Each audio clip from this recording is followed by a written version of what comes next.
Hi guys, how are you? कैसे हैं आप? एक बार फिर से आपका स्वागत है आपके अपने यूट्यूब चैनल हक आपका लक सीरीज का डे 7 होगा। और आज हम डिस्कस करेंगे बिजनेस सर्विसेज।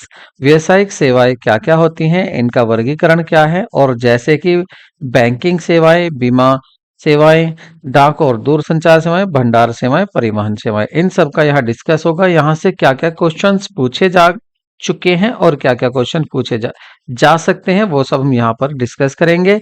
जब सेशन पूरा हो जाएगा उसके बाद कुछ क्वेश्चन भी पूछे जाएंगे ताकि हम देख सके आप पर कितना सीखा, कितना आया। वीडियो को टिल द एंड तक देखें। वीडियो शुरू करने से पहले आई रिक्वेस्ट यू, यदि आप फर्स्ट टाइम चैनल पर आए हैं तो चैनल को सब्सक्राइब कर लें, और यदि आप चैनल पर पहले भी आ चुके हैं तो आई बिलीव यू आपने चैनल सब्सक्राइब जरूर किया होगा। I need your support because subscriber ज़्यादा नहीं है, सो प्लीज़ दोस्तों में इस वीडियो को शेयर ज़रूर करें।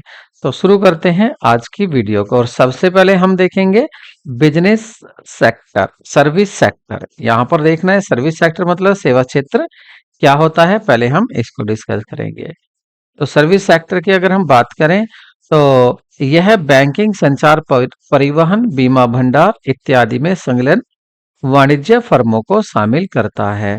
तो सेवा क्षेत्र में क्या क्या शामिल होता है? सेवा क्षेत्र में आती हैं वे सब वाणिज्य फर्में आती हैं जो जिसमें बैंकिंग, संचार, परिवहन, बीमा, भंडारण ये सब शामिल होते हैं। देखिए, कॉमर्शियल फर्म्स की बातें होंगी। कॉमर्शियल फर्म्स वो जिसमें कम्युनिकेशन, ट्रांसपोर्ट, इंश्योरेंस, स्टोरेज और बैंकिंग ये सब आते हैं। अगर बात करें यहाँ पर कि सर्विस सेक्टर की थोड़ी सी, तो देखिए अगर भारत की बात करें तो भारत में जो सबसे ज्यादा योगदान है, जो सबसे ज्यादा इनकम हो रही है भारत को, वो सर्विस सेक्टर से ही होती है। तो नंबर 1 ये सेक्टर बन चुका है जो भारत की जीडीपी में अपना योगदान दे रहा है। तो इसमें अब ये भी जरूरी होता है यहाँ से क्या पूछा जाता है, वो पूछा जाता है। यहाँ से क्वेश्चन ये नहीं पूछता आपसे सर्विस कौन कौन सी हैं, आपसे क्वेश्चन पूछा जाता है कि इसमें से जो फीचर होते हैं सर्विस के, उन सर्विस के फीचर में से क्वेश्चन आपसे पूछा जाता है। अब फीचर मतलब विशेषताएं, तो आपको विशेषताएं पता होनी चाहिए कि सर्विस की क्या क्या विशेषताएं होती हैं। तो पहले इसी को हम डिस्कस कर लेते हैं। देखिए, पहली हमारी विशेषताएं हैं इंटेंजिबल। जो सर्विस होती हैं आपकी वो अमूर्त होती हैं, मतलब ना इन्हें देखा जा सकता है सर्विस को, ना ही छुआ जा सकता है। इसे केवल महसूस किया जा सकता है, अनुभव के आधार पर ही इसको बताया जाता है कि सर्विस कैसी है। दूसरा देखें, अगर लैक ऑफ होमोजेनिटी, तो यहाँ पर सजातीय की बात करें, होमोजेनिटी मीन्स यहाँ पर है सजातीय का अभाव। इसमें होमोजेनिटी की लैक होती है, कमी होती है, क्योंकि ये जो होती है सर्विस ये एक समान नहीं होती हैं। कैसे? अगर दो बैंकों की बात करें कि एक बैंक तो है आपका निजी मतलब प्राइवेट, और एक है पब्लिक सरकारी बैंक, तो जो सर्विस आपको प्राइवेट बैंक पब्लिक बैंक दे रहा है वो सर्विस आपका प्राइवेट बैंक नहीं दे सकता। दोनों की सर्विस में डिफरेंस होता है, तो सर्विस हमेशा एक समान नहीं होती है।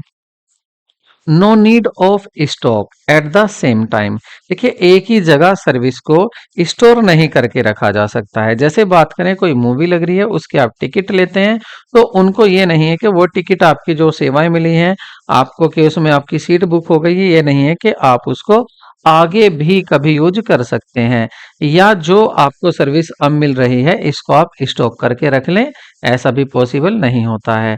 तो सर्विस इंटेंजिबल होती है, सर्विस में सजातियाँ नहीं होती है, एक रूपता नहीं होती है, और सर्विस को स्टोर नहीं कर सकते हैं, और नॉट ट्रांसफरेबल। इसका मतलब है अहस्तांतरीय, मतलब इनको सर्विस जो होती हैं इनको सर्विस जो सेवाएं देने वाला पर्सन है उससे अलग नहीं किया जा सकता। एग्जाम्पल की बात करें यहाँ, तो जैसे डॉक्टर है, तो क्या डॉक्टर से आप उसकी सर्विस को, जो वो सर्विस दे रहा है उससे क्या आप अलग कर सकते हैं? नहीं। सेम आपका सीए में होगा, सेम आपका टीचर में होगा। अगर आप टीचर हैं तो क्या आपकी टीचिंग को आपसे अलग किया जा सकता है? नहीं। तो ये नॉन ट्रांसफरेबल होती हैं। Participation of the customer. देखिए, कस्टमर का पार्टिसिपेशन जरूरी होता है, ग्राहक की भागीदारी इसमें जरूर होती है। ग्राहक की भागीदारी क्यों जरूरी होती है?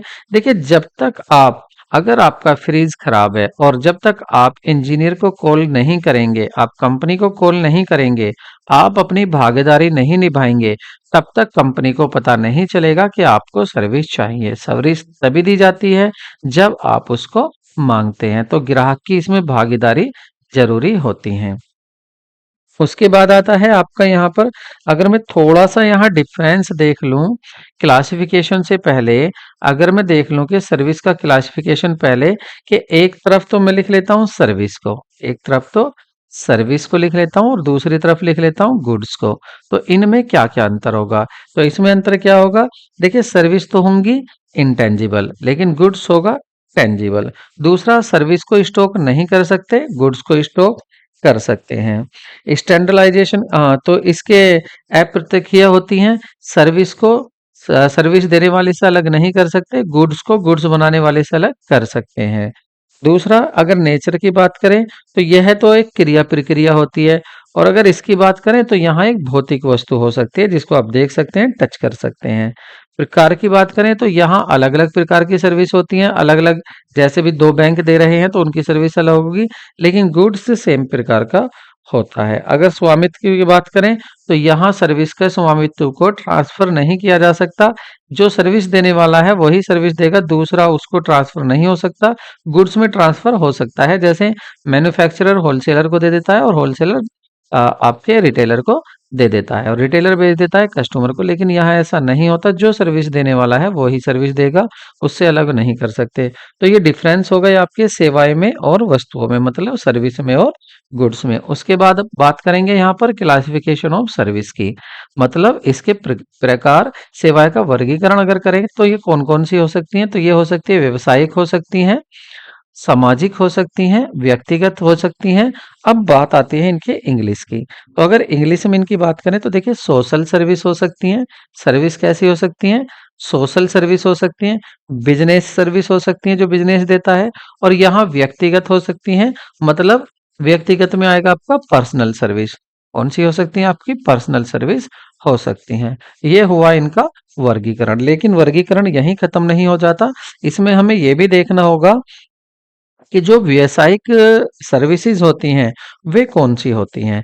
तो अगर यहाँ पर बात करें व्यावसायिक सेवाएं की या सर्विस की, तो जिनका उपयोग व्यावसायिक उपक्रम में व्यावसायिक गतिविधियों को और अच्छे ढंग से चलाने के लिए करते हैं, तो उन्हीं को हम क्या कहते हैं, मतलब ऐसी सर्विस, अगर आप बिजनेस को अच्छे से चलाने के लिए जिनका उपयोग करते हैं। अब कैसे करते हैं, इसमें कौन कौन सी अच्छे चलाने से? देखिए, अगर आप बिजनेस करने जा रहे हैं तो आपको पैसे की जरूरत होगी, और पैसा आपको कहाँ से मिलेगा? फाइनेंस, बैंक से आप उधार ले सकते हैं, लोन ले सकते हैं। तो बैंकिंग क्या है? बिजनेस सर्विसेज है, क्योंकि ये बिजनेस में यूज होती है। बीमा क्या है? ये भी बिजनेस में यूज होगी। कैसे?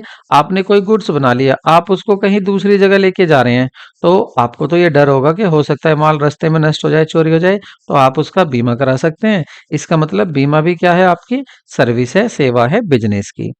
परिवहन, आप एक जगह से अपनी वस्तु को जो आप बना रहे हैं उसको दो जगह ले जाना है, अलग अलग स्थान पर ले जाना है, तो आपको परिवहन की जरूरत होगी। तो परिवहन भी ऐसी सेवा है, ऐसी आपका सर्विस है जो बिजनेस में यूज होती है। भंडारण मतलब इसको क्या बोलेंगे? Warehouses. आपने आज कोई गुड्स बनाया है, आप चाहते हैं कि इसको मैं आगे कुछ दिन बाद बेचूं, जैसे कि आप क्रैकर बना रहे हैं, पटाखे बना रहे हैं, और आप सोचे कि इसको दीपावली पर बेचें, तो आप उसको स्टॉक करने के लिए आपको वेयर हाउस की जरूरत होगी। या आप जो है कुछ ऐसा प्रोडक्ट बना रहे हैं जो सर्दी में चलेगा, तो उसको आप अभी से ही स्टोर कर सकते हैं। तो ये स्टोर होने की, भंडारण की, ये और कम्युनिकेशन की भी किस में आ जाती है? कम्युनिकेशन में, बिजनेस सर्विस में आ जाती है। बिजनेस सर्विस में क्यों आती है कम्युनिकेशन? क्यों? क्योंकि यदि आप किसी से बातें कर रहे हैं, बिजनेस में अपना गुड्स बेचेंगे, तो वो सब, किसी से बातें करना, सब इंफॉर्मेशन देना, वो सब किस में आ जाएगा आपका? वो भी आपका बिजनेस सर्विस में ही आ जाएगा। दूसरा बात कर लेते हैं यहाँ सामाजिक सेवाओं की, मतलब सोशल सर्विसेज की। तो सोशल सर्विस की अगर बात करें तो इसमें जो सामाजिक लक्ष्य हैं, जो सामाजिक सेवाएं हैं, सामाजिक लक्ष्य या बड़े पैमाने पर समाज के उत्थान के लिए स्वैच्छिक रूप से की जाती हैं। सामाजिक सेवाएं क्या हैं? जो अपनी खुद की इच्छा से की जाती है, कोई फोर्स नहीं होता है कि फोर्सफुली आपको करना है। ये सामाजिक सेवाएं समाज के जो कमजोर तबके के व्यक्ति हैं, जो सब मतलब समाज का जो कमजोर है तबका, या कह सकते हैं जो वर्ग कमजोर है, उसकी जैसे स्वास्थ्य की देखभाल होगी, या कुछ लोग ऐसे भी होते हैं झुग्गियों में रहते हैं, उनके लिए कुछ सुधार करना हो गया, या उनको अच्छी शिक्षा देना आ गया यहाँ पर। तो ये सारी चीजें क्या है, ये आ जाती हैं आपकी सामाजिक सेवाओं सेवाओं में। ये सेवाएं सरकार या बिजनेस भी दे सकता है, और गैर सरकारी संगठन मतलब एनजीओ भी दे सकते हैं। तो ये सेवाएं कौन कौन प्रदान करता है? बिजनेस भी दे सकता है, गवर्नमेंट भी दे सकती है सेवाएं, और आपके एनजीओ भी दे सकते हैं, नॉन गवर्नमेंट ऑर्गेनाइजेशन, ये भी सेवाएं देते हैं, सामाजिक सेवाएं। अब यहाँ पर एक आपका और बचा क्या? व्यक्तिगत सेवाएं। तो ये कौन सी हैं? तो व्यक्तिगत सेवाओं में कौन सी अलग अलग तरह की सेवाएं होंगी? जो ग्राहकों के द्वारा विभिन्न प्रकार के अनुभव की जाती हैं। ग्राहक विभिन्न प्रकार की सेवाओं का अनुभव करते हैं, और ये देने वाला कौन होता है? सेवा प्रदाता के अनुसार, और ये सेवा प्रदाता के अनुसार बदलती भी रहती हैं व्यक्तिगत। ये ग्राहक की मांगों एवं वरीयता के पर भी निर्भर करती हैं। ठीक है, जैसे कोई ग्राहक जैसे पर्यटन हो गया, रेस्टोरेंट में देखा होगा आपने कि ग्राहक अलग अलग सेवाएं मांगता है। कोई कहता है कि मुझे घर पर ऑर्डर चाहिए, और कोई कहता नहीं मुझे यहीं पर खाना दे दीजिए, कोई कहता पैक करके दे दो। तो ये सब क्या है? व्यक्तिगत सेवाएं में आता है।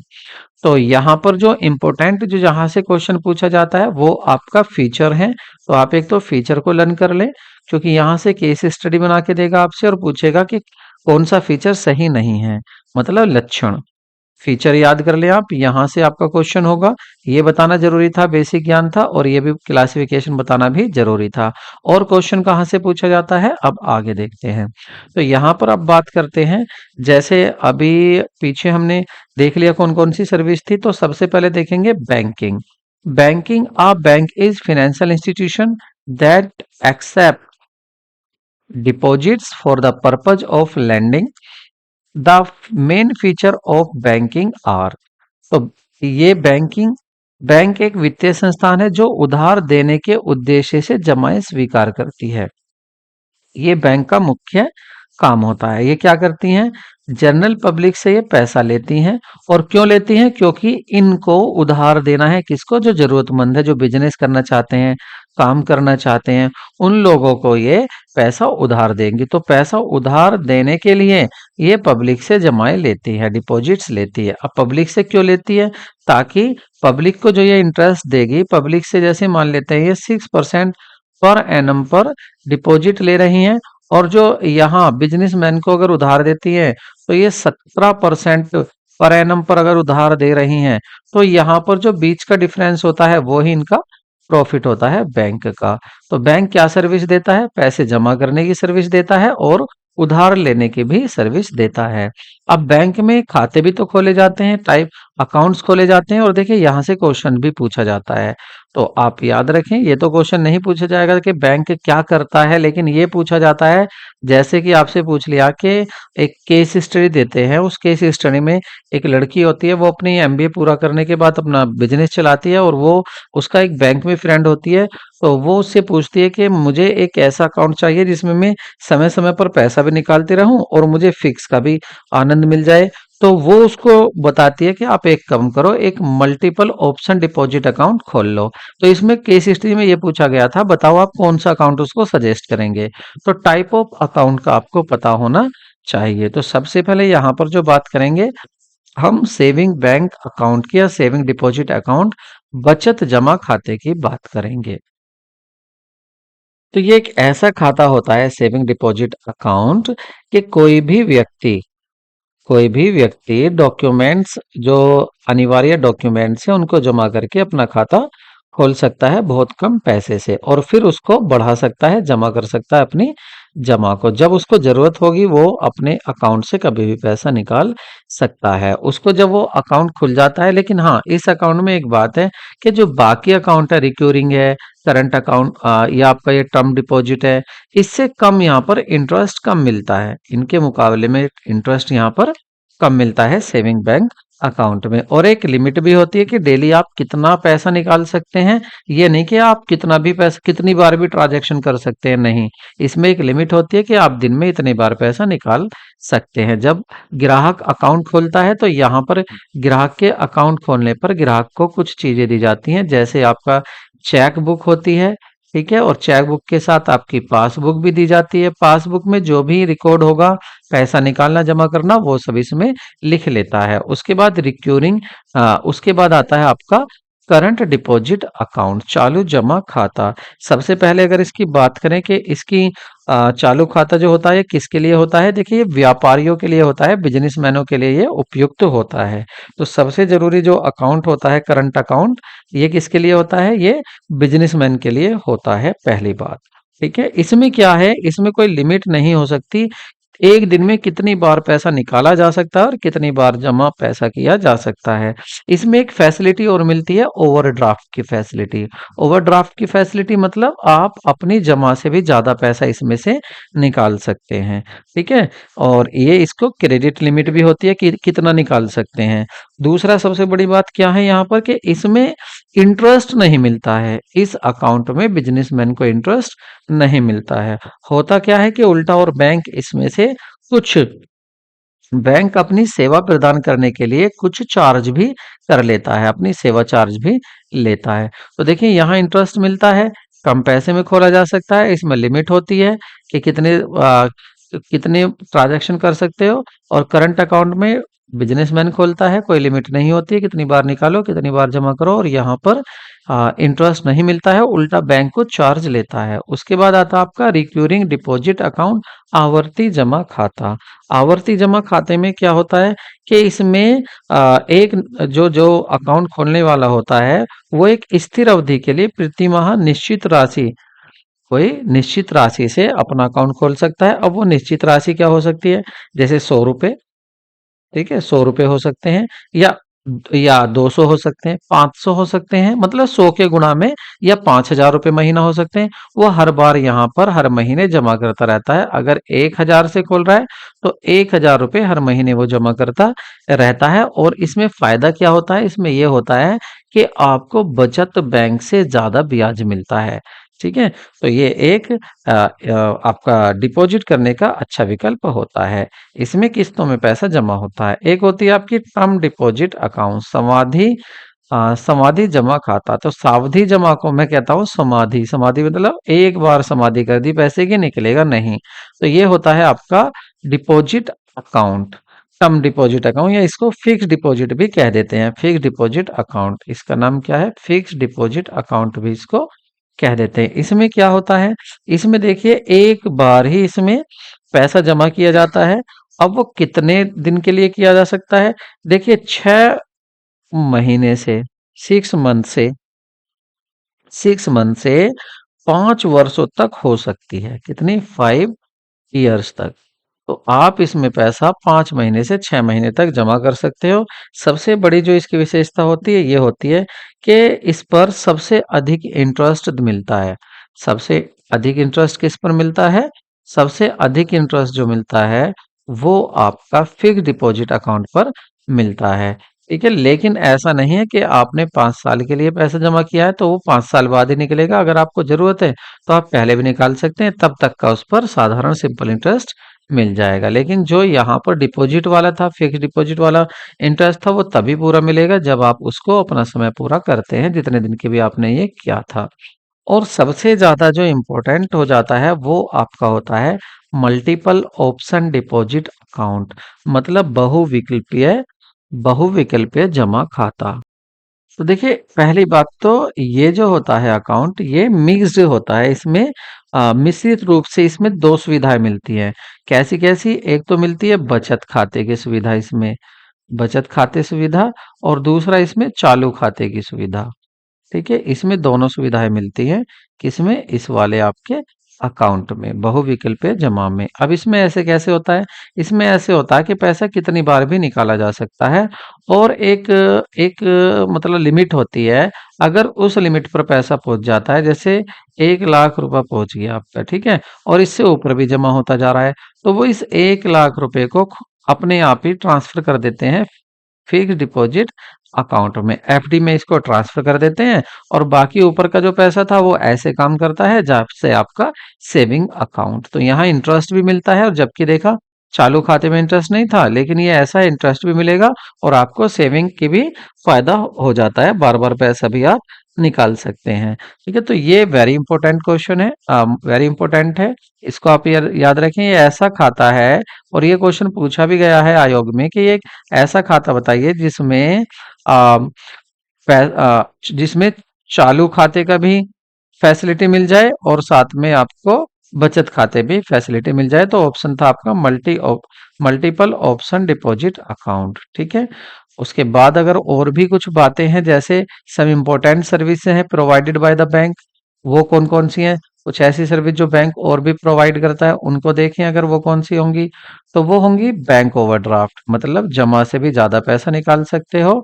और बैंकर चेक, आपको बैंक चेक भी देता है। और ओवरड्राफ्ट की अधिकतर से, तो वही बात हुई बैंक ड्राफ्ट ओवरड्राफ्ट। ओवरड्राफ्ट आप जमा से ज्यादा पैसा निकाल सकते हैं, और बैंक ड्राफ्ट मतलब आप अगर कहीं पैसा आपको देना है तो आप उसको कैश ना देकर आप उसको ड्राफ्ट बनाकर दे सकते हैं।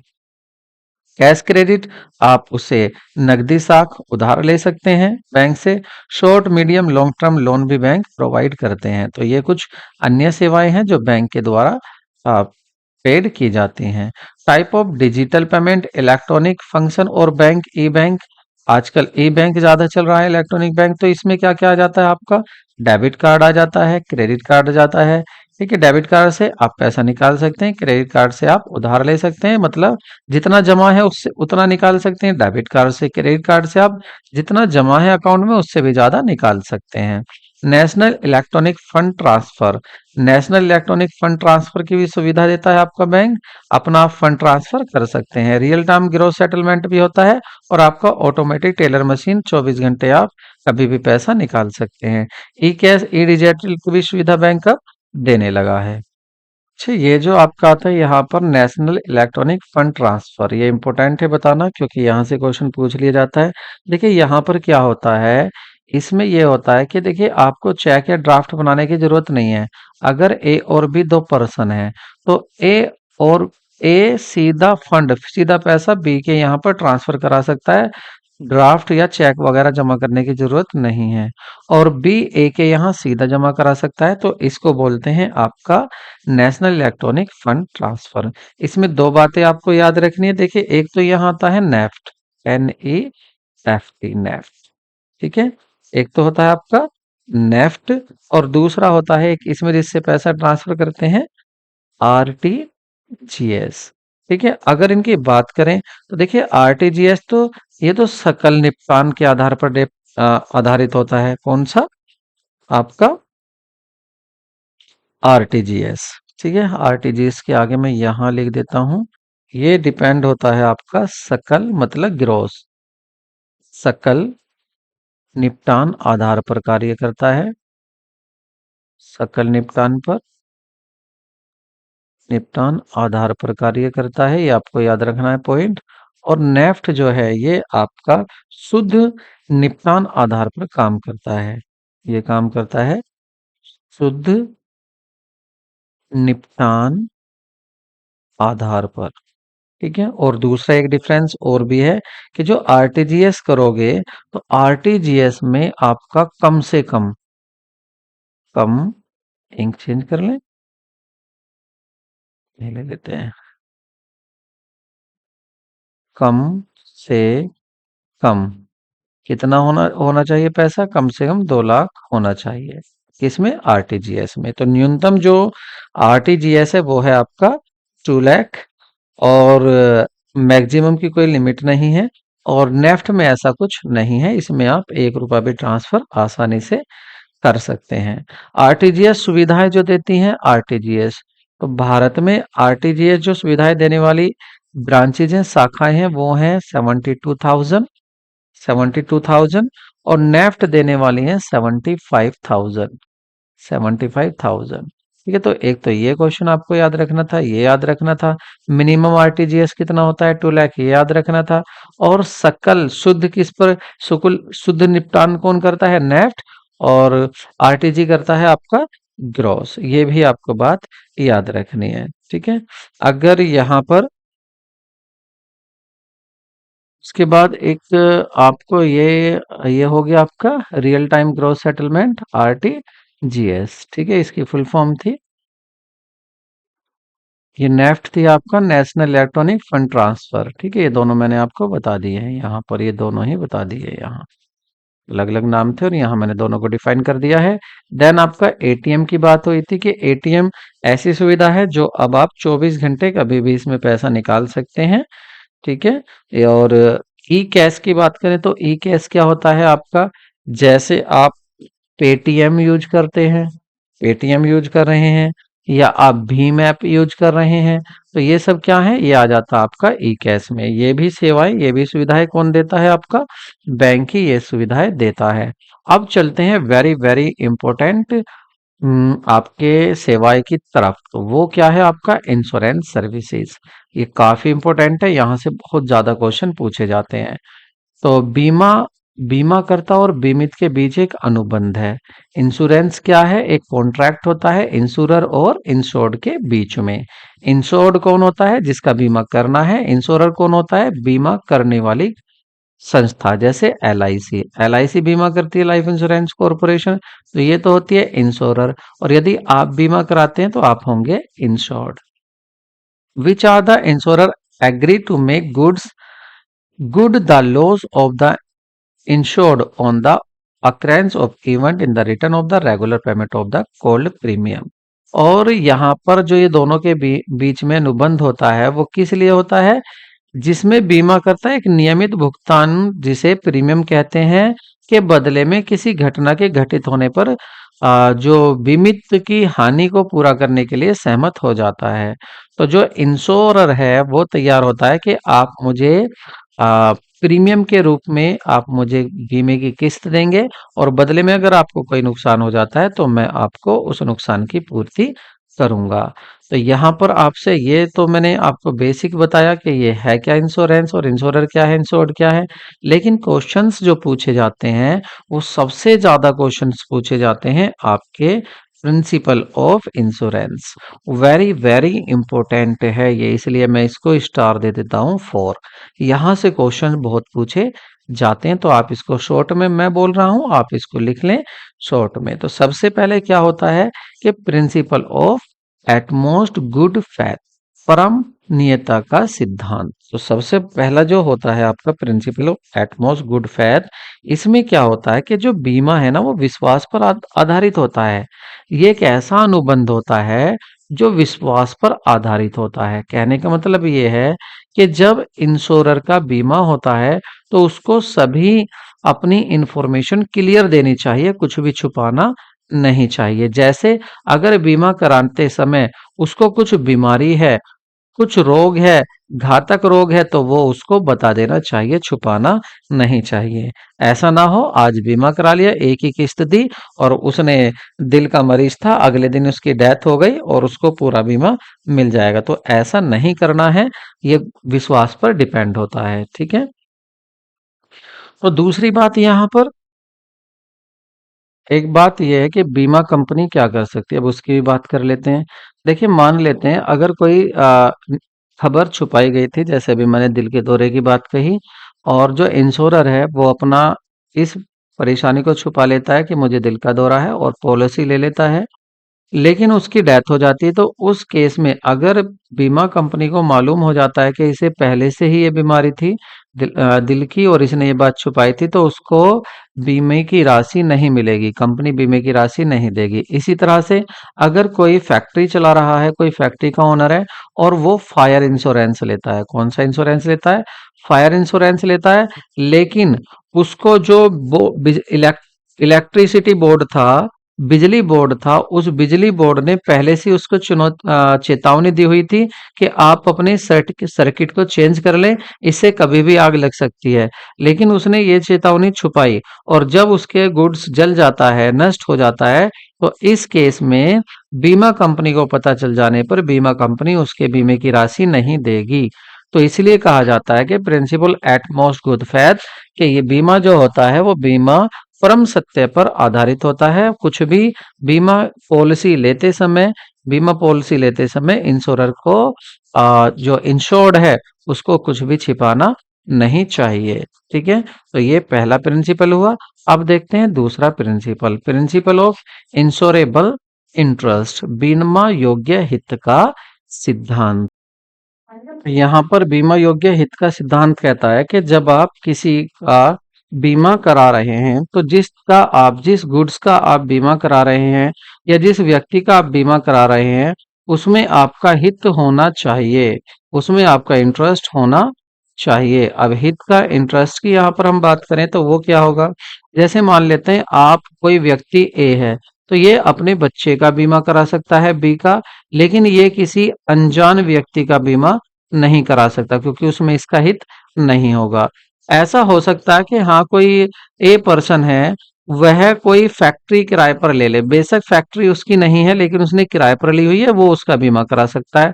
और सबसे जरूरी जो बात इसमें आती है, वो सबसे जरूरी बात यहाँ पर जो आती है वो मैं आपको बता देता हूँ कि देखिए, जहां से क्वेश्चन पूछा जाता है, ठीक है, तो बीमा कराते समय बीमा कराते समय कराते समय और और क्षति होने पर भी, क्षति होने पर और क्षतिपूर्ति लेने पर, क्षतिपूर्ति होने पर हित होना जरूरी है, हित होना जरूरी है। ठीक है, तो ये हित होना जरूरी होता है इस आपके बीमे में। ठीक है, ऐसा नहीं है कि जब आप बीमा ले रहे हैं तभी हित होगा, जब आप नुकसान की पूर्ति करें तब भी हित होना जरूरी है, इंटरेस्ट होना तब भी जरूरी है। उसके बाद आता है आपका प्रिंसिपल ऑफ इंडेमनिटी। ठीक है, क्षतिपूर्ति का सिद्धांत। देखिए, बीमा सबसे बड़ी बात इसमें यह है कि यहाँ पर जो ये सिद्धांत है, ये कहता है, क्षतिपूर्ति का सिद्धांत कहता है कि जो बीमा है ना आपका, जो आप बीमा ले रहे हैं, जो आप बीमा है, बीमा लाभ कमाने का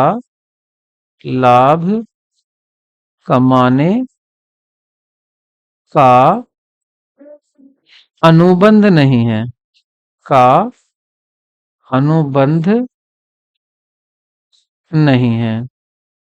ठीक है, तो ये इस बात पर डिपेंड करता है कि बीमा जो है लाभ कमाने का जो आपका अनुबंध नहीं है। इसका उद्देश्य क्या होता है कि जो बीमा कराता है उसकी जो वित्तीय स्थिति थी उसको वापस लाना। ठीक है, जैसे अग्नि बीमा 2 लाख का किसी ने कराया और उसका नुकसान 1 लाख का हो गया, तो उसको 1 लाख ही रुपया मिल सकता है, 2 लाख नहीं, क्योंकि लाभ कमाने का नहीं, ये केवल नुकसान की पूर्ति करने का ही साधन होता है। तो ये कहता है आपका क्षतिपूर्ति का सिद्धांत कि बीमा जो है लाभ कमाने का अनुबंध नहीं होता है। ये इस पर डिपेंड करता है, और ये काफी इंपॉर्टेंट आपका प्रिंसिपल है। उसके बाद आता है आपका next principle, principle of contribution, योगदान का सिद्धांत। इसमें क्या होता है योगदान का सिद्धांत? इसमें आपका जो क्षतिपूर्ति का सिद्धांत मतलब आपका योगदान का सिद्धांत है, एक व्यक्ति किसी भी वस्तु के लिए एक से अधिक बीमा पॉलिसी अगर लेता है, तो उसने अगर कई जगह से बीमा उसका करा लिया, भाई कई कंपनी है बीमा करने वाली, सबसे उसने अपने वस्तु का बीमा करा लिया। मान लेते हैं एक तो है आपकी एल आई सी, एक है आपकी SBI, अब तो SBI भी बीमा हो गया है, LIC लाइफ इंश्योरेंस भी है, LIC इंश्योरेंस। तो उसके बाद और दूसरा है आपका है रिलायंस। ठीक है, एक व्यक्ति ने इन तीनों से एक ही गुड्स का बीमा करा लिया, 1 लाख का करा लिया LIC से, एक SBI से, 1 लाख रिलायंस से। तो अगर उसका नुकसान हो जाता है तो वहां इसको 3 लाख रुपए नहीं मिलेंगे। ये तीनों फर्म मिलकर इसके इस नुकसान की ही पूर्ति करेंगे, मतलब तीनों फर्म मिलकर इसे 1 लाख रुपए ही देंगे, ये नहीं है 3 लाख रुपए देंगे। ठीक है, तो ये कहता है आपका कि सभी मिलकर हानि की पूर्ति करेंगे, ये नहीं कि उसको प्रॉफिट करा देंगे।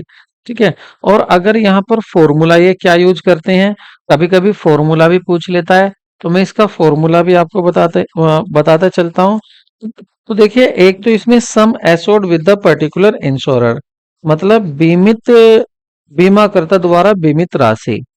ठीक है, बीमित राशि, जो यहाँ पर बीमित राशि है उसको लिख लेते हैं, बीमित राशि। दूसरा एक ले लेते हैं यहाँ, क्योंकि फॉर्मूला साफ साफ देखना जरूरी है।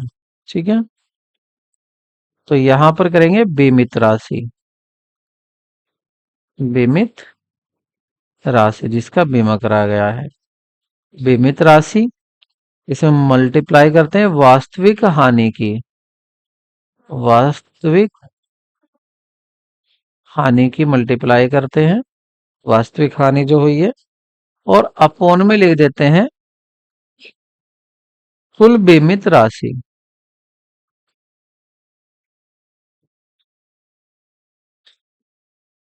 कुल बीमित राशि। अब इसको मैं एक छोटा सा न्यूमेरिकल लेता हूं। देखिए, कोई ए पर्सन है, ठीक है, कोई एक पर्सन है ए। ठीक है, वो क्या करता है, अपने घर का बीमा एक एक कंपनी से, जिस कंपनी का नाम है पी, उससे तो बीमा ले लेता है 1 लाख रुपए का। ठीक है, उसी घर का बीमा कराता है 1 लाख का अग्नि बीमा। और ये ए क्यों फर्म से भी बीमा करा लेता है, कितने का, 50,000 का। तो टोटल बीमा कितने का करा लिया, 1.5 लाख का। उसने सोचा कि मुझे 1.5 लाख रुपए मिल जाएगा, लेकिन जो उसका लॉस हुआ, जो हानि हुई उसको, वो हानि हुई उसको 75,000 की। अब ये दोनों मिलाकर 75,000 ही पूरा करेंगे, ज्यादा नहीं। अब कैसे पूरा करेंगे, तो इस फॉर्मूले से निकालते हैं। देखिए, पहले ए के लिए देखते हैं, पी कंपनी जो है, जो पी कंपनी देगी, पी कंपनी देगी, तो पी कंपनी कितना देगी इसको। देखिए, बीमित राशि, सबसे पहले बीमित राशि यहां देखेंगे तो कितनी बीमा राशि थी इसकी, इसने 1 लाख रुपए का बीमा कराया था, अपॉन टोटल जो नुकसान हुआ है, कुल बीमित राशि कितनी है, 1.5 लाख रुपए। तो 1.5 लाख रुपए नीचे लिख देंगे, इनटू जो वास्तविक हानि हुई है वो कितनी है, 75,000 रुपए की हानि हुई है। तो जब इसको डिवाइड करेंगे, 75 दूनी 150, और 2 से इसे काटेंगे 1 लाख को, तो ये आ जाएगा आपका 50,000। तो पहली कंपनी कितना देगी, 50,000 का नुकसान पूरा करेगी। और दूसरी क्यू कंपनी कितना देगी, अब यहां देख लेते हैं क्यों देगी, क्यों देगी, इसका यहां निकाल लेते हैं। तो क्यों कितना देगी, बीमा कितने का कराया क्यों से, 50,000 का, तो 50,000 लिखे गए। अपोन में जो कुल हानि हुई है वो कितनी हुई है, 1.5 लाख की हानि हुई है। और सॉरी, 1.5 लाख का कुल बीमा था, हानि कितनी है, 75,000 की है। तो इसको डिवाइड कर लेंगे, 50 से इसको काटेंगे तो 3, और 3 से 75 को काटेंगे तो 25,000। तो 25,000 कौन देगा, 25,000 आपका क्यों कंपनी देगी। तो पी कंपनी 50,000, क्यू कंपनी 25,000, दोनों मिलाकर इस पर्सन को ए को केवल 75,000 ही देंगी। तो ये होता है कंट्रीब्यूशन, योगदान का सिद्धांत। दोनों मिलाकर योगदान कर रही हैं। ये नहीं है कि आप अलग अलग कंपनी से अलग अलग राशि का बीमा करा लिया एक ही माल का और सभी आपको बीमा देंगे, ऐसा नहीं होगा, सभी मिलाकर उतना ही पूरा करेंगे। उसके बाद आता है आपका सब्स्टिट्यूशन, प्रिंसिपल ऑफ सब्स्टिट्यूशन, प्रतिस्थापन का सिद्धांत। ये बिल्कुल सिंपल है, इसमें कोई ज्यादा वो नहीं है, आप इसको आसानी से याद कर सकते हैं। देखिए, जिस जिस भी आप अपनी जिस भी संपत्ति का आप अपना बीमा लेते हैं, तो इसमें क्या है, अगर जैसे आपने किसी माल का बीमा कराया, आग का अग्नि बीमा पॉलिसी लिया आपने, ठीक है, तो अग्नि बीमा पॉलिसी की अगर बात करें, जैसे आपने अपनी मशीन का बीमा करा लिया, किसी किसी मशीन का बीमा करा लिया, किसकी बात करें हम यहाँ पर, सब्स्टिट्यूशन की, इसकी फोर की, सब्स्टिट्यूशन की फोर की। तो फोर में आपने कार का बीमा कराया, और कार का आपने बीमा करा लिया 1 लाख रुपए का, 1 लाख रुपए का आपने या 10 लाख रुपए का बीमा करा लिया कार का, 10 लाख रुपए का। ठीक है। अब क्या होता है, आपकी कार जल जाती है। अब जब आपकी कार जल गई और उसका आपको बीमा मिल गया, माना आपकी जो वैल्यू आकी गई, वो जितनी भी वैल्यू थी वो आपको मिल गई, तो इसका जो अवशेष बचा ना, जो लोहा बचा, आयरन बचा जला हुआ, कबाड़ा इसका बचा हुआ है, तो अब उस पर जो क्लेम होगा ना, वो किसके हाथ में चला जाएगा, वो ट्रांसफर हो जाएगा बीमा कंपनी के लिए। उस पर बीमा कंपनी का अधिकार होगा। अब भाई, जो जिस कार का आपने बीमा ले लिया, तो उसका जो मटेरियल है, जो उसका कंडम खराब सामान है, उसको बेचने का अधिकार, उसको लेने का अधिकार, वो सब किसका है, बीमा कंपनी का हो जाएगा। उसका फिर अधिकार मालिक का नहीं रहेगा जिसने बीमा कराया है। ठीक है। दूसरा होता है प्रोक्सीमेट कोजिज, निकटतम कारण सिद्धांत। इसमें यह है कि आपने जिस कारण के लिए बीमा कराया है, आपका उसी कारण के लिए बीमे की पूर्ति की जाएगी। ऐसा नहीं है कि आपने बीमा तो कराया है कि समुद्र में आपका माल जा रहा, आपने बीमा करा लिया कि भाई ये समुद्र में मेरा माल डूबना नहीं चाहिए, और माल आपका डूबा तो नहीं लेकिन चूहों ने खराब कर दिया, तो उसका आपको बीमे की राशि नहीं मिलेगी। ठीक है। उसके बाद आता है मिटिगेशन, जाने को कम करने का सिद्धांत। देखिए, ये मिटिगेशन में आता है कि आपको, अगर बीमा आपने करा लिया किसी वस्तु का, तो अब आप उस पर लापरवाही नहीं दिखाएंगे। आप उस पर उसकी ऐसी ही रक्षा करेंगे, ऐसी ही केयर करेंगे, ऐसी ही देखभाल करेंगे, अगर आप बीमा लेने से पहले, जैसे बीमा लेने से पहले आप उसकी करते थे। माना आपने अपनी बाइक का बीमा करा लिया, तो अगर आप बीमा ना कराते, अपनी बाइक की केयर करते ना, तो ऐसी ही केयर आप बीमा लेने के बाद भी करेंगे। ठीक है। इंश्योरेंस कराने के बाद भी करेंगे। तो ये आपके प्रिंसिपल थे। पहला क्या था, विश्वास होना चाहिए दोनों में, झूठ नहीं बोलना है। दूसरा क्या था कि आपका हित होना चाहिए, किसी दूसरे का बीमा नहीं कराना है। तीसरा क्या था, इंडेमनिटी का था कि आपको केवल नुकसान की पूर्ति करनी है, प्रॉफिट नहीं कमाना है। चौथा क्या था, आपका योगदान का सिद्धांत था कि आप क्या 10 जगह से बीमा करा लें, सभी कंपनी मिलाकर आपके नुकसान की पूर्ति करेंगी। और आपका फिफ्थ था प्रतिस्थापन का सिद्धांत, कि अगर आपका कोई संपत्ति खराब हो जाती है, तो उसका आपने बीमा ले लिया है, क्लेम मिल गया है, तो अब वो किसकी हो जाती है, बीमा देने वाली कंपनी की हो जाती है। और आपका सिक्स था निकटतम का सिद्धांत, कि जिस कारण के लिए आपने बीमा कराया है उसी की आपकी लॉस की पूर्ति होगी, अलग अगर आपको कहीं से लॉस हो जाता है उसकी पूर्ति नहीं होती। मिटिगेशन का ये था कि अगर आप बीमा कराने से पहले अपनी वस्तु का जैसे केयर करते थे, ऐसी बाद में भी करेंगे। तो ये बातें आपको याद रखनी है, यहाँ से क्वेश्चन बहुत ज्यादा पूछे जाते हैं। ठीक है। उसके बाद आता है आपका इंश्योरेंस और एश्योरेंस। देखिए, ये दोनों टर्म सेम लगती है, लेकिन सेम ये होती नहीं है, दोनों को आपको ध्यान रखना है। देखिए, इंश्योरेंस और एश्योरेंस दोनों अलग है। देखिए, इंश्योरेंस में क्या होता है, इंश्योरेंस तो तभी मिलेगा, इंश्योरेंस अगर आपने कराया है, आपने किसी अपने गुड्स का, अगर वो गुड्स आपका वो गुड्स नष्ट हो जाता है, तभी आपको उसका बीमा मिलेगा। लेकिन एश्योरेंस में क्या होता है कि जरूरी नहीं है कि आपको तभी बीमा मिलेगा जब नुकसान हो, आपको बीमा एक समय के बाद भी मिल जाता है। जैसे अगर हम लाइफ इंश्योरेंस की बात करें, अगर आपका जीवन बीमा आप कराते हैं, अपने जीवन का बीमा कराते हैं, तो वो जीवन बीमा कैसे होता है, आप 20 साल की कोई पॉलिसी लेते हैं, तो उस पॉलिसी में क्या होता है, अगर 20 साल तक आप जी रहे हैं, ठीक है, 20 साल आपने सक्सेसफुल कंप्लीट कर लिए, तो आपको बीमे की राशि तुरंत मिल जाएगी। और अगर उससे पहले आपके साथ कोई घटना हो जाती है, तो जो वारिस होगा आपका, उसको वह राशि मिल जाती है। तो यह है एश्योरेंस। और अगर आपने किसी माल का अपना बीमा कराया, और जैसे 1 साल का आपने अग्नि बीमा करा लिया, और 1 साल तक आपका वह माल नष्ट नहीं हुआ आग से, तो वो बीमा खत्म है, फिर आपको वो एल पॉलिसी खत्म होगी, अब आपको नहीं करानी पड़ेगी। तो इंश्योरेंस में नुकसान होने पर ही मिलता है पैसा, और एश्योरेंस में जो पूर्ति होती है वो समय के आधार पर होती है, ये आपको याद रखना है। इंश्योरेंस के टाइप की बात करें अगर, तो लाइफ इंश्योरेंस होता है, फायर इंश्योरेंस होता है, मैरीन इंश्योरेंस मतलब समुद्री बीमा होता है, और आपका हेल्थ इंश्योरेंस स्वास्थ्य बीमा होता है।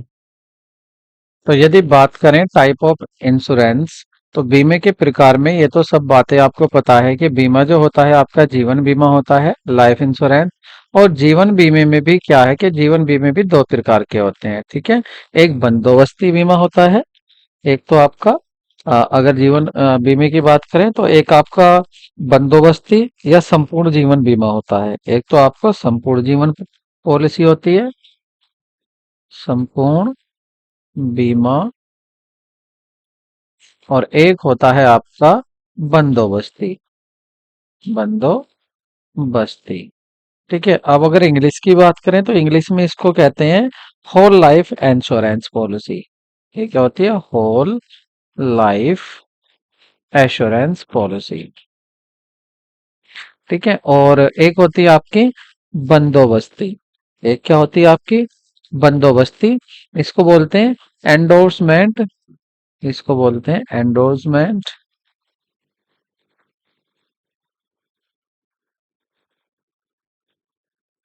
Endowment life assurance. इसमें देखिए होल संपूर्ण बीमा, संपूर्ण लाइफ तो ये हो गया है कि आप अपनी पूरी मतलब बीमा ले लेते हैं आप अपनी पूरी।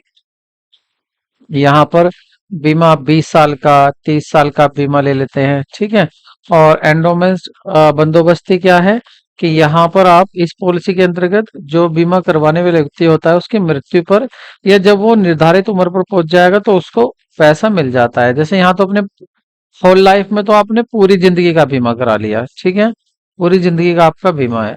और एंडोर्समेंट में यह है कि आपने 20 साल का या 30 साल का बीमा करा लिया। अब उससे पहले अगर कोई नुकसान हो जाता है, मतलब जैसे डेथ वगैरह हो जाती है तो भी पैसा मिल जाएगा, और अगर डेथ वगैरह नहीं होती है तो भी 20 साल पूरे होने पर उसका पैसा मिल जाता है। अग्नि बीमा आपको पता ही है, आग से आप माल की सुरक्षा के लिए अग्नि बीमा आप ले लेते हैं। ये कई तरह के हो सकते हैं, जैसे ये स्पेसिफिक पॉलिसी हो सकती है, डबल पॉलिसी होती है, री इंश्योरेंस हो सकता है, ये सारी चीजें हैं इसके।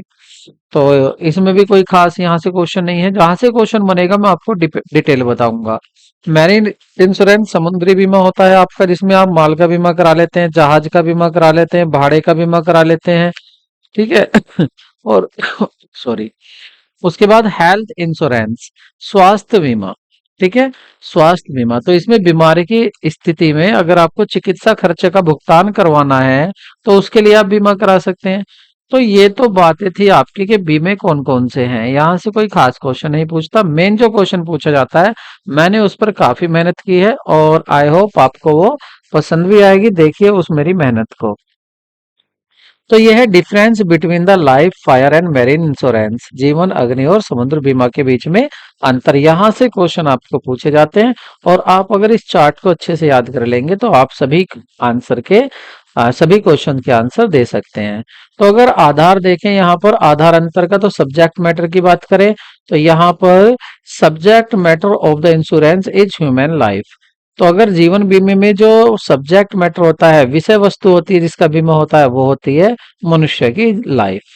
और यहाँ पर अग्नि बीमा में जिसका बीमा किया जाता है वो क्या होती है? वो कुछ भी आपकी रियल प्रॉपर्टी हो सकती है या कोई आपकी एसेट संपत्ति हो सकती है।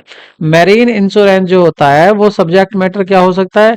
या तो विजल हो सकता है, जहाज हो सकता है, कार्गो हो सकता है जो आपका माल जा रहा है, या आपका फ्रेट हो सकता है। ठीक है, ये इसमें तीनों बात है। उसके बाद तत्वों की बात करते हैं, एलिमेंट्स की। तो इसमें निवेश के साथ साथ सुरक्षा का भी तत्व होता है।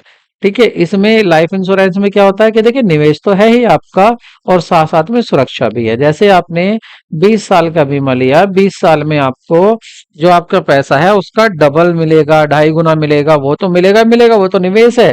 साथ साथ अगर उससे पहले आपकी लाइफ की क्षति हो जाती है तो उसका भी पैसा मिल जाता है। तो यहाँ पर क्या होता है, इसमें दोनों तत्व होते हैं, सुरक्षा और साथ साथ में निवेश। लेकिन यहाँ होता है केवल अग्नि बीमे में सुरक्षा, और समुद्र बीमे में केवल सुरक्षा होता है। तो ऐसा बीमा कौन सा है जिसमें सुरक्षा और निवेश दोनों होते हैं? वो है आपका लाइफ इंश्योरेंस। बीमित हित की बात करें तो देखिए ये मेन क्वेश्चन है, यहां से क्वेश्चन काफी बार पूछा जाता है। तो जब आप पॉलिसी ले रहे हैं तो उस समय बीमित का होना अस्तित्व में होना अनिवार्य होता है। जब आप बीमा करा रहे हैं तो जिसका बीमा करा रहे हैं उसका होना जरूरी होता है उस समय, बाद में हो या ना हो। मतलब अगर बीमा की राशि आपको मिल रही है, कंपनसेशन मिल रहा है, क्लेम आपको मिल रहा है, तो उस समय जरूरी नहीं है कि वो व्यक्ति हो जिसने बीमा कराया था। लेकिन अगर अग्नि बीमे की बात करें यहाँ पर, तो पॉलिसी लेते समय और साथ साथ जब हानि का समय है उसमें भी आपका हित होना चाहिए। मतलब वो चीज होनी चाहिए, उस चीज में आपका इंटरेस्ट होना चाहिए। जो माल आपका नष्ट हुआ है, जो कारखाना आपका नष्ट हुआ है, वो जब बीमा कराया था तब भी आपका ही होना चाहिए, और नुकसान होने के बाद भी आपका ही होना चाहिए। ठीक है, दोनों समय होना चाहिए। और यहां से क्वेश्चन पूछता पूछता है कि यहाँ पर आपका इंटरेस्ट ऑफ इंश्योरेंस, जो प्रिंसिपल ऑफ इंटरेस्ट होता है, वो कौन से उसमें होता है, किस समय होता है। अग्नि जो बीमा है फायर इंश्योरेंस में, पॉलिसी लेते समय होता है या क्लेम के समय होता है, तो दोनों समय होता है। ये क्वेश्चन पूछा जाता है। उसके बाद है आपका बीमित हित हानि के समय विद्यमान होना चाहिए। और यहाँ पर क्या है, समुद्री बीमा। देखिए, बीमा तो आप करा लो कोई भी, लेकिन जब आपका हित होना चाहिए, जब आपका नुकसान हुआ है, तो यहाँ पर बीमा कराते समय, यहाँ पर दोनों समय, और यहाँ पर बीमा की क्षतिपूर्ति लेते समय हित होना चाहिए। अवधि की बात करें तो यहाँ पर जो होती है 5 से 30 साल तक का बीमा हो जाता है, लाइफ इंश्योरेंस। और यहाँ पर अवधि केवल 1 वर्ष की होती है, 1 वर्ष से ज्यादा अग्नि बीमा नहीं होता है। और ये जो आपका समुद्री बीमा है, ये 1 वर्ष के लिए या यात्रा की अवधि पर होता है कि आपकी यात्रा कितने दिन की है। अगर यहाँ पर देखें, हानि का मूल्यांकन नहीं होता है, हानि कितनी हो गई है उसका सही मूल्यांकन नहीं होता, क्योंकि जिस व्यक्ति का बीमा कराया गया, अगर वो व्यक्ति ना हो तो उसका सही मूल्यांकन नहीं कर सकते कि वाकई में ही उसकी कितनी जरूरत थी, उसके घर वालों को उसका कितना लॉस हुआ है। लेकिन जो आपका अग्नि बीमा होता है, वहां पर मूल्यांकन किया जा सकता है कि आपका माल कितने का था। और यहाँ भी हानि का मूल्यांकन हो सकता है, दोनों में ये बात सेम है, समुद्री बीमा में भी। सरेंडर वैल्यू, हानि का मूल्यांकन नहीं होता है, और इसमें संपूर्ण मूल्य नहीं होता है, इसमें संपूर्ण मूल्य नहीं होता है। देखिए, यहाँ पर संपूर्ण मूल्य होता है, मतलब सरेंडर वैल्यू होती है, तो यहाँ पर कर लेना सरेंडर वैल्यू होती है, सरेंडर वैल्यू होती है। मतलब सरेंडर वैल्यू का ये है, अगर आपने 10 साल का बीमा कराया, आप इसको बंद करना चाह रहे हैं 6 साल बाद, तो आपको कुछ पैसा वापस मिलेगा, उसकी सरेंडर वैल्यू होगी। लेकिन अगर आप यहाँ बीमा कराया आपने किसका, अपने माल का, तो यहाँ पर माल का बीमा कराया, तो उसका ये नहीं है आप उस बीमे को सरेंडर कर लेंगे, जितना पैसा जमा कर आपको मिल जाएगा, वो यहाँ नहीं होता, ना ही यहाँ पर होता है। पॉलिसी अमाउंट, पॉलिसी अमाउंट जो पॉलिसी की राशि होती है, जीवन बीमा में समर्पण मूल्य है। ये तो यहाँ का इसने उल्टा कर ये हमारी टीम से गलती हो गई यहाँ। तो पॉलिसी अमाउंट की बात करें तो यहाँ पॉलिसी का अमाउंट होता है कितने की करा रहे हो, और यह विषय वस्तु के मूल्य से अधिक नहीं हो सकती। ठीक है, यहाँ आप अधिक करा सकते हो, कितना भी करा सकते हो, कोई मूल्य नहीं होता है जीवन बीमा में, सब कोई मूल्य नहीं होता है। जैसे आप 5 लाख का, 6 लाख का, 10 लाख का बीमा करा सकते हैं, आपकी इनकम पर डिपेंड करेगा, आप दे सकते हैं या नहीं दे सकते। और यहाँ पर जो आपका जितने का माल है, आपका 1 लाख का माल है, तो ये नहीं है कि आप उसको 5 लाख का बीमा करा देंगे, नहीं, 1 लाख का ही उसका बीमा कराएंगे आप। कार्गो या जहाज मूल्य से अधिक नहीं हो सकता इसमें भी। तो जिस वस्तु का बीमा हो रहा है, उसका जितना मूल्य है उससे ज्यादा बीमा नहीं होता इन दोनों में, लेकिन यहाँ पर हो जाता है। रिस्क की बात करें अगर, तो इसमें मृत्यु की निश्चितता का तत्व होता है, और परिपक्वता की अवधि आवश्यक आएगी। दावे की क्षतिपूर्ति अनिवार्य है। मतलब यहाँ पर मृत्यु निश्चित निश्चित भी नहीं, निश्चित नहीं है, और आपका दावा निश्चित है। जैसे आपने जिस समय के लिए कराया 20 साल के लिए, तो उसमें आपको पैसा मिलेगा ही मिलेगा, मृत्यु हुई हो या नहीं। यहाँ पर क्या है, इसमें अनिश्चितता होती है, मतलब हो भी सकता है और नहीं भी, मतलब आपको पैसा मिलेगा भी और नहीं भी, नुकसान होने पर पूर्ति हो सकती है इन दोनों में। ठीक है, तो ये चार्ट आपको कैसा लगा आप कमेंट में जरूर बताएं। और अगर आप इसके ऊपर कमेंट कर देंगे, तो देखिए मेरी मेहनत, मेरी टीम की मेहनत तो वसूल हो जाएगी। ये उन्होंने अपने हाथ से टाइप करके बनाया है। नेक्स्ट, अब आगे बढ़ते हैं। देखिए, डाक में और पोस्टल में ये क्या होता है कि राष्ट्रीय और अंतर्राष्ट्रीय स्तरों पर सरकार डाक सेवाएं प्रदान करती है। डाक सेवा के मुख्य मुख्य लक्षण क्या क्या होते हैं। देखिए, सभी डाक सेवाएं जो होती हैं नियंत्रित की जाती हैं सरकार के द्वारा। डाक विभाग जो होता है राष्ट्रीय स्तर पर, उसके साथ साथ अंतर्राष्ट्रीय पर भी सेवाएं प्रदान की जाती हैं। मतलब डाक सेवाएं राष्ट्रीय और अंतर्राष्ट्रीय दोनों स्तर पर दी जाती हैं। डाक सेवाएं साथ साथ आजकल वित्तीय सेवाएं भी मिलने लगी हैं, तो डाक खाने में भी अकाउंट खुलने लगे हैं। और पोस्ट ऑफिस ने कोरियर सेवा का मुकाबला करने के लिए एक स्पीड पोस्ट शुरू कर दी है। जल्दी से स्पीड पोस्ट हो जाती है। और डाक तथा तार सेवाएं की महत्वपूर्ण सेवाएं भी प्रदान की जाती हैं आजकल। डाक सेवाएं उच्च विश्वसनीय होती हैं क्योंकि ये गवर्नमेंट के कंट्रोल में होती हैं। डाक सेवाओं की कमियां अगर हम देखें तो ये धीमी होंगी, गवर्नमेंट के काम में धीरे ही होते हैं, और प्रकृति कर्मचारी शासन संबंधी, देखिए ब्यूरोक्रेटिक नेचर होता है क्योंकि यहाँ पर कर्मचारी होते हैं, वो काम इतना अच्छा तेजी से करना नहीं चाहते। और इसी वजह से धीमी गति तथा नौकरशाही के कारण व्यापारी जो है वो निजी सेवा, जिसे कोरियर सेवा कहा जाता है, उसके ऊपर अधिक विश्वास करते हैं। और यह कोरियर सेवाएं मेज टू मेज तक की सेवाएं प्रदान करती हैं। मतलब इसका कहने का यह है कि जो प्रेषक कार्यालय से पार्सल को उठाते हैं और प्राप्तकर्ता के कार्यालय तक पहुंचाते हैं, ये बहुत तेज गति से, बहुत तेज विश्वास की होती हैं आपकी कोरियर सेवाएं, जो कि प्राइवेट सेक्टर आजकल दे रहा है। तो ये हुई आपकी डाक की सेवाएं। डाकघर द्वारा और प्रस्तावित डाक सेवाएं क्या क्या है? यूपीसी होने लगी है, रजिस्टर पोस्ट होने लगा है, पोस्टर पार्सल पोस्ट होता है, स्पीड पोस्ट होता है, कोरियर सेवाएं होती हैं, और अन्य सेवाएं भी इसमें आ जाती हैं। डाकघर द्वारा वित्तीय सेवाएं क्या है? अपने यहाँ ये रिक्यूरिंग अकाउंट खुलवाना शुरू कर दिया है, नेशनल सेविंग सर्टिफिकेट भी इसे इशू करता है, किसान विकास पत्र भी इशू किए जाते हैं, पब्लिक सार्वजनिक भविष्य निधि कोष में भी पैसा जमा कर सकते हो आप। मंथली इनकम स्कीम भी कई चल रही है डाक खाने में, जिससे आप अच्छी बचत कर सकते हैं। अगर वेयर हाउसिंग की बात करें तो भंडार का तात्पर्य मतलब storage is the process of the preserving the goods from the time to their manufacturing or the purchase until time to time their sale of use। मतलब इसका अर्थ यह है कि उत्पाद जो आप प्रोडक्ट बना रहे हैं, खरीद के समय से लेकर उसकी बिक्री तक, उपयोग तक उन्हें संरक्षित करके रखा जा सकता है, संभाल कर रखा जा सकता है। ये सेवाएं होती हैं आपकी भंडारी सेवाएं। ट्रांसपोर्टेशन ट्रांसपोर्टेशन परिवहन की बात करें तो transportation include freight freight service या फ्रेट सर्विस मतलब माल ढुलाई की सर्विस, इससे संबंधित यात्रा, अंतर्राष्ट्रीय स्थानीय यात्रा, रेल, डाक, हवाई, समुद्री मार्ग, इन सभी परिवहनों की सुविधाएं भी मिलती है। माल ढुलाई में, सेवाएं देने में, आप इधर उधर आते जाते हैं, माल भेजते हैं, वो भी सुविधाएं आपको परिवहन से मिल जाती है। उसके बाद यहाँ पर आपका चैप्टर फिनिश हो जाता है। जो सबसे ज्यादा इंपॉर्टेंट है वो है आपका इंश्योरेंस। आपको वो इंश्योरेंस जरूर याद करना है अच्छे से। इंश्योरेंस से काफी क्वेश्चन पूछे जाते हैं।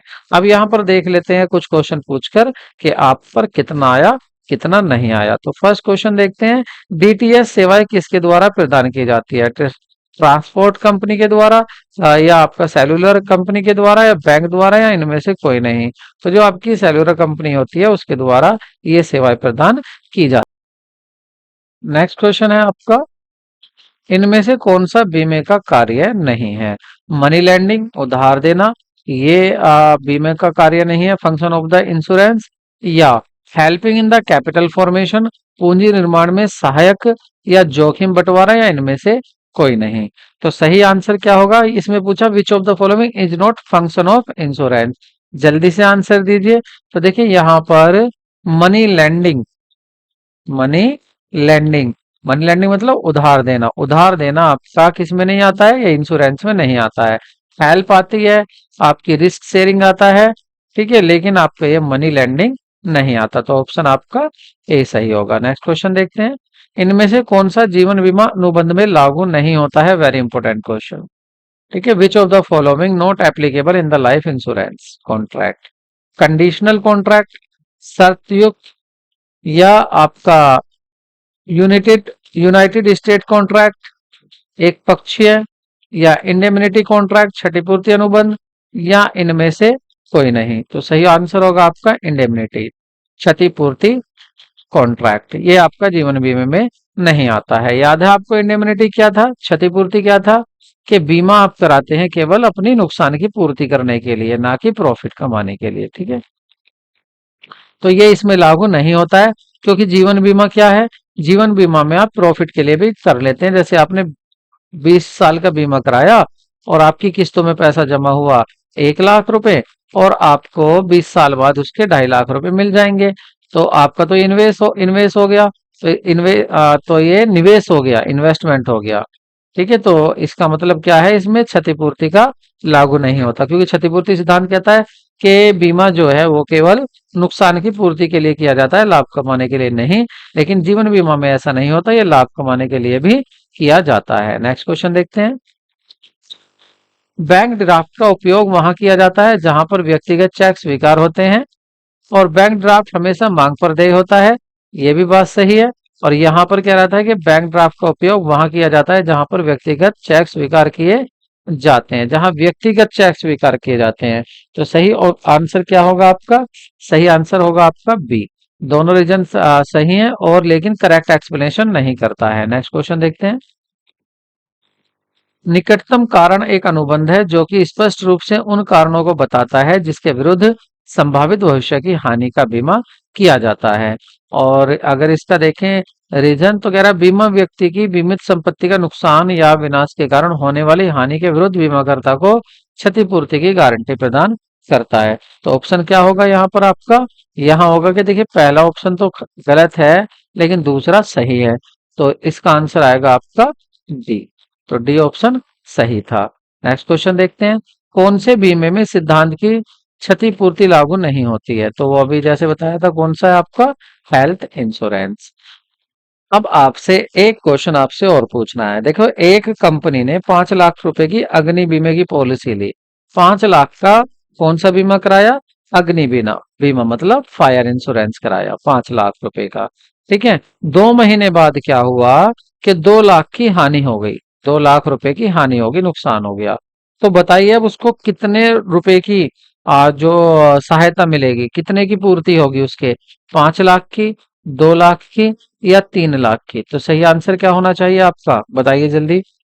2 लाख रुपए की। ठीक है। उसके बाद आपका, मुझे आपसे पूछना है, बस एक क्वेश्चन और पूछूंगा। लास्ट क्वेश्चन है आपका, ध्यान से सुनना। देखिए, एक है मिस्टर ए है, एक मिस्टर ए है। इन्होंने क्या काम किया? अपनी पत्नी का, अपनी वाइफ का इन्होंने लाइफ इंश्योरेंस करा लिया, LIC करा लिया, लाइफ इंश्योरेंस करा लिया, लाइफ इंश्योरेंस करा लिया। और ये इसकी किस्त दे रहे थे। और कुछ साल बाद क्या हुआ, मतलब 1 साल मान लो, 1 साल बाद पत्नी से तलाक हो गया, पत्नी अपना चली गई किसी दूसरे के वहां पर। तो कंपनी, अब पत्नी जो थी उसके पास नहीं रहती। अब लेकिन पत्नी ने उसका जो बीमे की किस्त थी उनको पूरा देता रहा, उसके साथ पत्नी भी रह रही नहीं है, फिर भी क्या है, वो बीमा पूरा देता रहा। तो जब बीमा पूरा हो गया है, तो अब आपको बताना है, क्या पति बीमे से जो प्राप्त मुआवजा है, कंपनसेशन है, क्या उसको ले सकता है? बताइए, ले सकता है? हाँ ना? बताइए, कहा नहीं जा सकता? ले सकता है। ठीक है। अब वो उसको ले सकता है क्योंकि उसने प्रीमियम पूरा दिया है। ठीक है। ये आपको कुछ क्वेश्चन थे जो आपको याद रखने हैं। ठीक है, ये क्वेश्चन जरूरी थे। अब आपको वीडियो कैसी लगी कमेंट करके आप जरूर बताएं। तो मिलते हैं नेक्स्ट वीडियो में। Take care, bye bye.